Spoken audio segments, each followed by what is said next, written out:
Hi guys! మొన్న April 8న మన icon star Allu Arjun birthday జరుపుకున్నారని అందరికీ తెలిసిందే కదా గాయ్స్!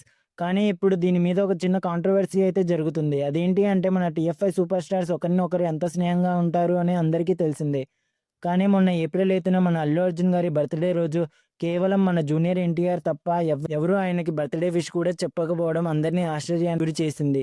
మన మహేష్ బాబు గారు కూడా విష్ చేయకపోవడం అయితే ఎవ్వరు ఊహించలేకపోతున్నారు. బికాజ్ ఆయన ట్విట్టర్ అకౌంట్ అంతా యాక్టివ్‌గా ఉంటారో అందరికీ తెలిసిందే. ప్రతి చిన్న ఇన్సిడెంట్‌ని ఆయన సెలబ్రేట్ చేస్తూ లేదా మూవీస్ రివ్యూస్ ఇస్తూ చిన్న వాళ్ళని కూడా ఆయన చాలా బాగా ఎంకరేజ్ చేస్తూ ఉంటారు. కానీ మొన్న అల్లు అర్జున్ గారి బర్త్‌డే రోజు మాత్రం ఒక్క విష్ కూడా చేయలేదు. స్టోరీ కూడా పెట్టకపోవడం అందరిని ఆశ్చర్యానికి గురిచేసింది. మన మెగా ఫ్యామిలీలో కూడా ఎవరు ఆయనకి విష్ కూడా చేయలేదు. సో, ఇదంతా ఒక సంధ్యా థియేటర్ మీద మన రేవంత్ రెడ్డి గారు స్టాండ్ తీసుకోవడం వల్లనే అని అందరూ అభిప్రాయపడుతున్నారు. సో, దీని మీద మీ కామెంట్స్ ఏంటి గైస్? ఇలాంటి మరిన్ని ఫ్లాష్ న్యూసెస్ కోసం ఇప్పుడే మన ఛానల్‌ని సబ్స్క్రైబ్ చేసుకొని లైక్ కొట్టండి గైస్.